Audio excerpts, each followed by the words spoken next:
Hey guys, it's Mike with Fishing and Fabricating. Today I was working on an air compressor and I wasn't filming anything. I just thought I was going to fix it and move on. But then after I got into it a little bit, I thought, this would be a good video because I'm sure there's somebody out there that's struggling with the same issues. So let me grab the camera here. I'll show you what I'm doing. So this is a new check pressure switch. Okay, so what happens is when this is pumping up air, and I know most of you probably know this already, but some of you may not. This switch cuts in at 105, cuts out at 135.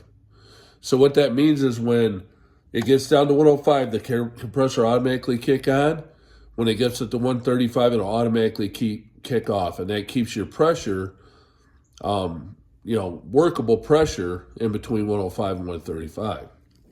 Now, what I was having was when it would kick out, air would just pour out of this little check valve down here, and it's impossible to show you, but it's on the end of this 90-degree little valve right here.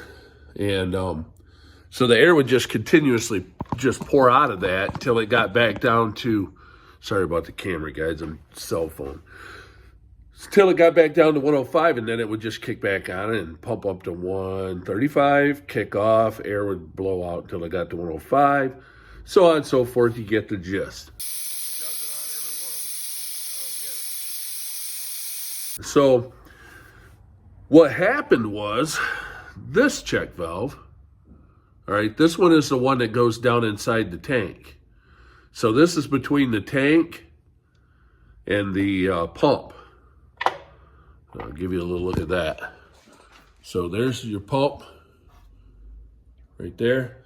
This line coming out of here went right down in there, and maybe, yeah, right there. There's a hole coming out of the top of the tank. That's where this was. Okay, there's supposed to be a valve in here that goes up and down, and what it does is it shuts the air off from coming back through the tank. Because what it's supposed to do when this check valve kicks off is it lets a little bit of air out of that line. That way when your pump starts back up, or your motor and your pump, it's not starting under load.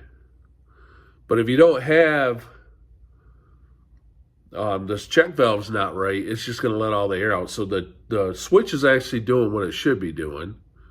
It's working correctly, but this is not.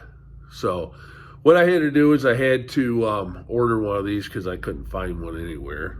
And hopefully I get the right one. But so that's what I'm doing today. I didn't take a video of pulling it all apart and all that stuff. Most of that's pretty self-explanatory. One thing you definitely want to do is make sure your power's off while you're messing around with this thing.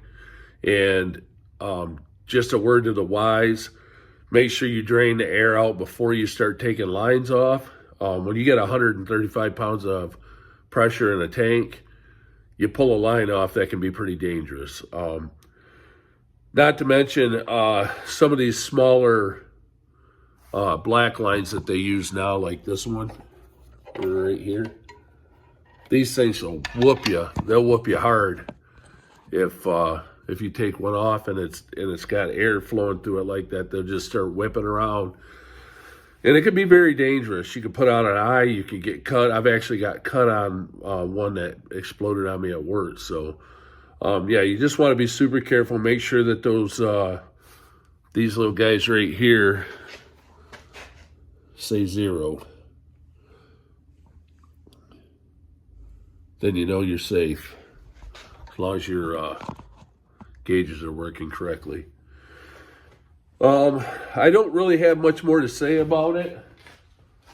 This is the line that connects the two together. So that check valve's on this end, and then this end goes into the pump. So as soon as I get that valve in, I'll put it back on there, and I'm sure I'll be good to go. But just wanted to put this out there because I struggled with it a little bit. I actually put 2 switches on here before I realized it wasn't switched. So, but this needed a new switch anyway.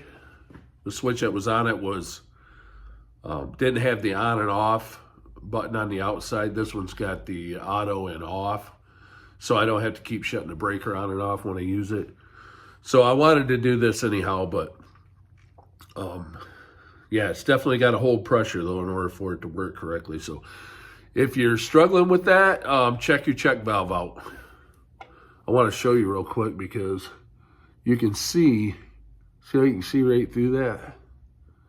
You shouldn't be able to see right through that. That's not normal. And see this little spring on the outside?